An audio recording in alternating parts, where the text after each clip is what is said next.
very important result, very important result expected for examination. So let statement of the theorem is, let S1 and S2 be subset of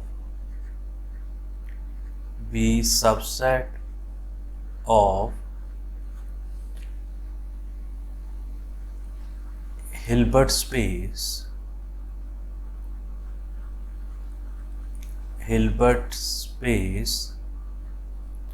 H.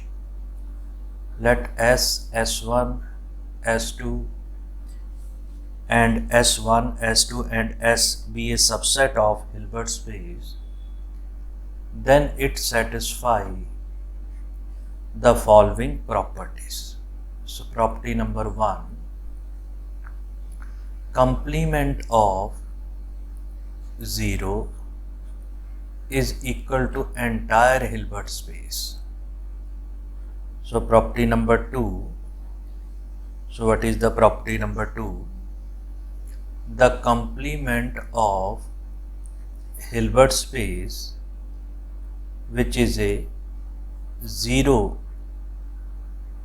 set, and property number 3, so 1, 2, so this is property number 1, this is property number 2, this is property number 3. So property number 3 is S intersection its orthogonal complement, which consisting only 0 element. So property number 4, what is the property number 4?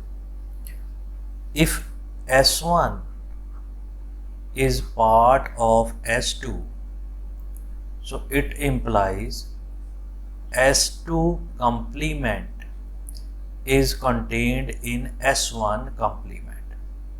Now remember that in this case it is in reverse order. So in place of S1 it is converted to S2 complement, and here it is a S1 complement. And property number 5, which is S, which is part of its double complement. So this is the result of very important theorem.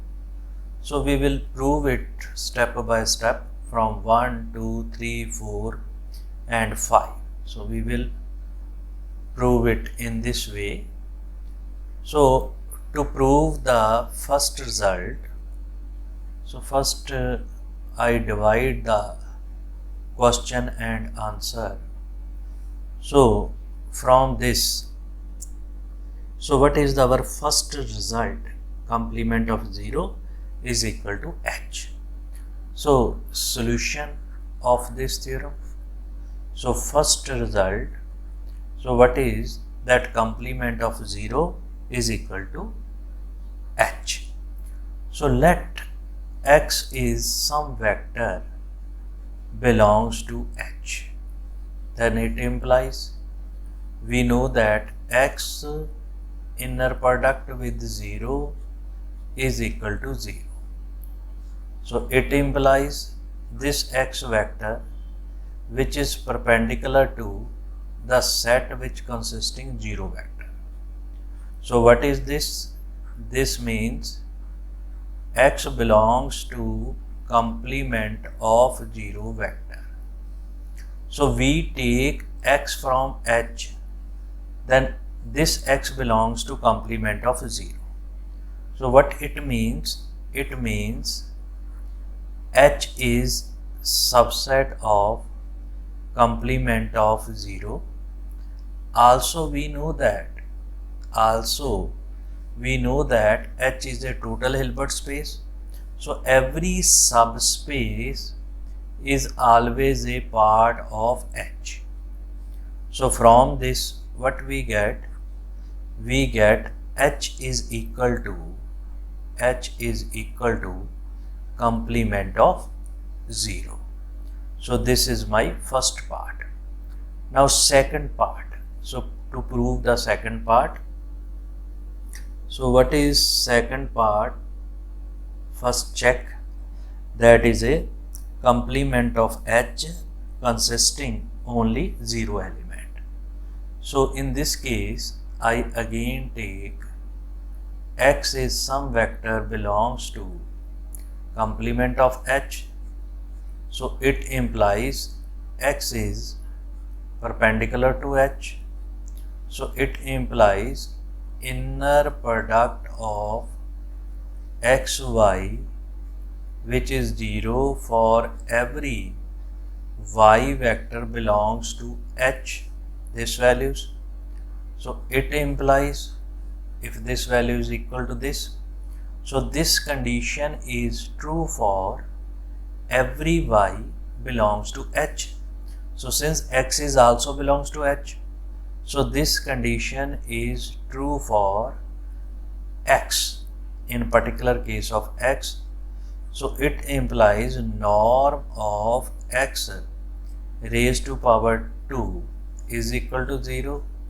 So it implies norm of X is equal to 0. So it implies X is equal to 0. So I take any vector from this, that vector will become a 0. It means this set consisting only one element, which is a 0 element. So it means orthogonal complement of H. So which consisting only one vector, which is a 0 vector. Now after that, the property number 3. So what is the property number 3? The S intersection its orthogonal complement containing only 0 element. So X is some vector belongs to X intersection its orthogonal complement. So it implies X belongs to S and X belongs to orthogonal complement of S. What do you mean by this? It means X is perpendicular to itself. It means X is perpendicular to itself. So it means inner product of X comma X is equal to 0. If inner product is equal to 0, so it implies norm of X raised to power 2, which is equal to 0. So it implies norm of X equal to 0. It implies this X vector equal to 0. So what we get? We get S intersection its orthogonal complement, which consisting only 0 element. So this is our result. Now after that, question number 4, part number 4. So what is part number 4? So if S1 is subset of S2, it implies S2 complement is contained in S1 complement. So I take X vector from S2 complement. So it implies X vector is perpendicular to S2. So it implies inner product of X comma Y is equal to 0 for every Y belongs to S2. So it means this condition is true for every vector belongs to S2. Now in the given part, S1 is part of S2. S1 is part of S2. If this condition is true for every vector of S2, bigger set, then this condition is also true for a smaller set. So it implies inner product of X comma Y equal to 0 for every X belongs to S1. So if it implies this value, so it means it implies X is perpendicular to S1. If x is perpendicular to S1, so it means x belongs to orthogonal complement of S1. So it implies orthogonal of complement of S2 is subset of orthogonal complement of S1. So which is our result number 4. Now result number 5. So this is result number 5. So what is the result number 5? My aim is to prove x is some vector belongs to S. So it means, it implies inner product of xy equal to 0 for every y belongs to orthogonal complement. So it implies x is perpendicular to orthogonal complement of S. So it implies x vector belongs to its orthogonal complement. Now it is a closed subspace. So this value will be written in this way as this double. So it implies S is subset of its double orthogonal complement. So which prove our result. So this is the proof of the theorem. So this is very important theorem. So after that theorem, next theorem is again very important. So what is the statement of the theorem? So statement of the theorem is, if m and n, so if m and n are closed linear subspace, closed linear subspace of a Hilbert space, of a Hilbert space H. If it is a subspace of a Hilbert space H such that M is perpendicular to N. So remember that here M is perpendicular to N. Then linear subspace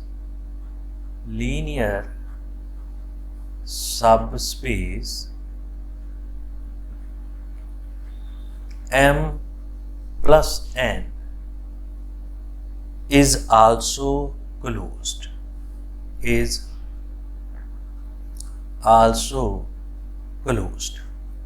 because we know that it is a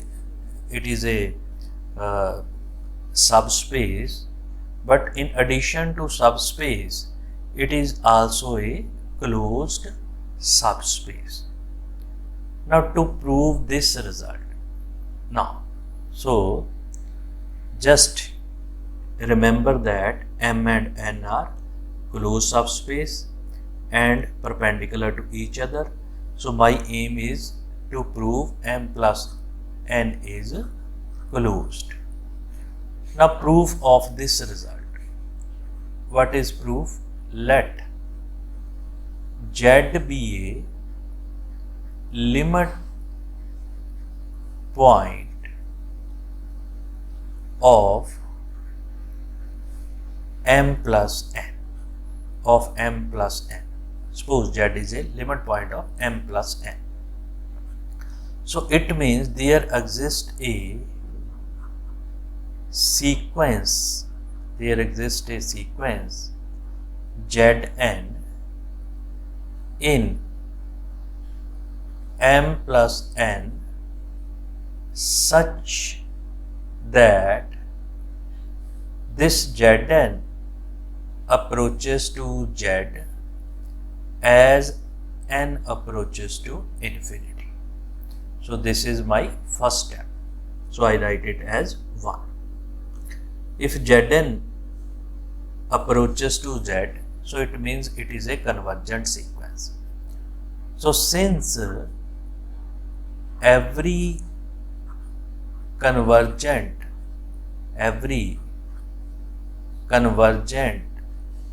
sequence implies it is a Cauchy sequence. So every convergent sequence implies a Cauchy sequence. So also Zn is a Cauchy sequence. So it implies this sequence Zn, which is a Cauchy sequence in Cauchy sequence in m plus n. So first check that what kind of vector Zn. Since Zn belongs to m plus n, so Zn can be written as xn plus yn and xn plus yn, and xn belongs to m, means sequence in m, and yn is sequence in n. So this values.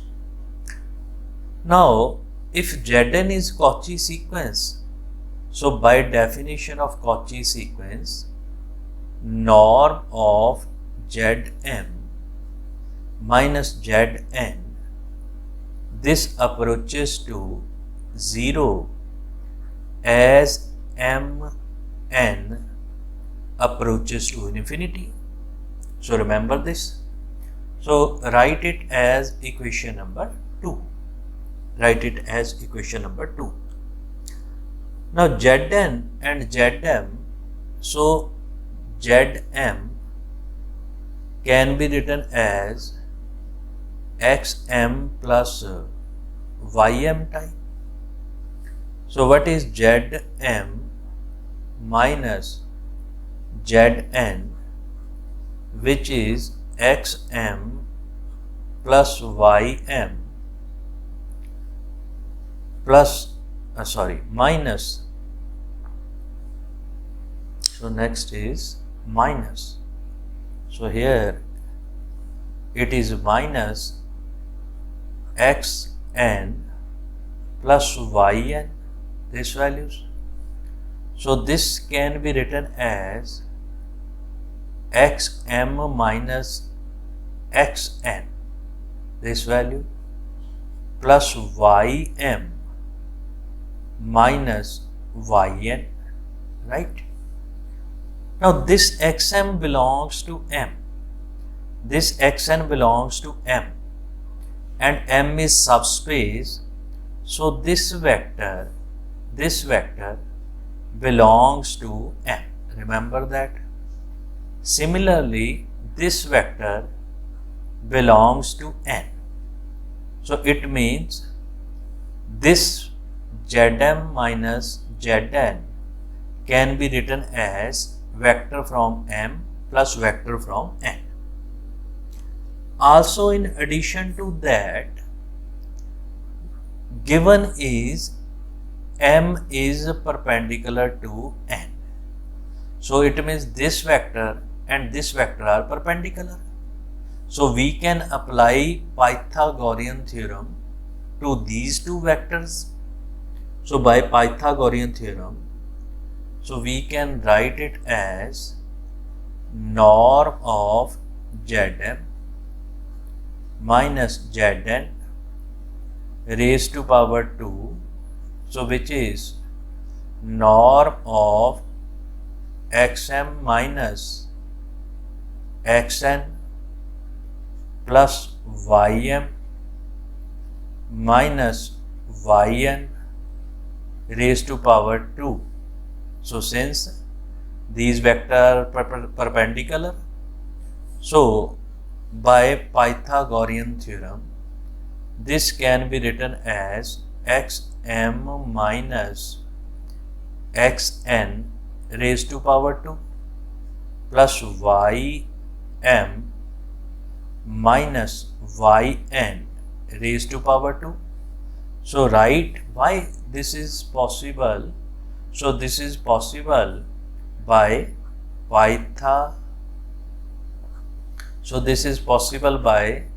Pythagorean theorem. Pythagorean theorems. So by applying Pythagorean theorem, so we get this value. So this equation is written as equation number 3. So this equation is written as equation number 3. So by equation number 2, this approaches to 0 as mn approaches to infinity. So it implies xm minus xn raised to power 2 plus ym minus yn raised to power 2, which is equal to zm minus zn raised to power 2. This approaches to 0 as mn approaches to infinity, this values. So it means, since this is a sum of positive number, so each individual term is also approaches to 0, and this individual term ym minus yn raised to power 2 approaches to 0 as mn approaches to infinity. So from this we get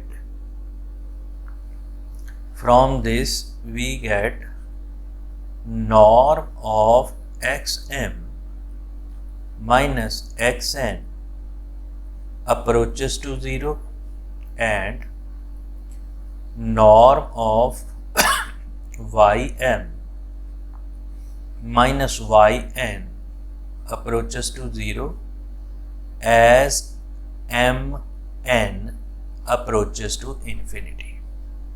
So it means xm sequence is a Cauchy sequence in n. So what is xn sequence? Which is a Cauchy sequence in m.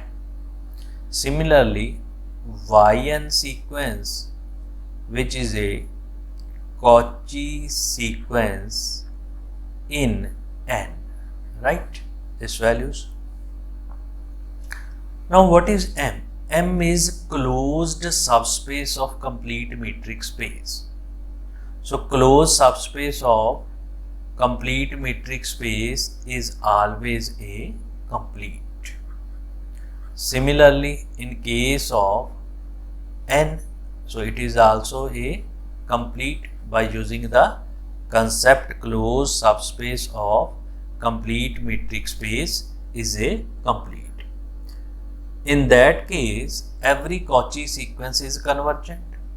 So there exists some x belongs to M and y belongs to n such that limit of n approaches infinity, xn approaches to x, and limit of n approaches infinity, yn equal to y. So this is equation number 4. So my aim to prove z belongs to m plus n. So what is z? Z is equal to limit of n approaches infinity zn. Now here I write the value of zn, so which is a xn plus yn. So this is a limit n approaches infinity xn plus limit n approaches infinity yn. So this will be x plus y, where x belongs to m, y belongs to n, and this total belongs to m plus n. So we take z is the limit point of m plus n. Now here we prove that z belongs to m plus n. So it implies this m plus n, which is a closed subspace of a Hilbert space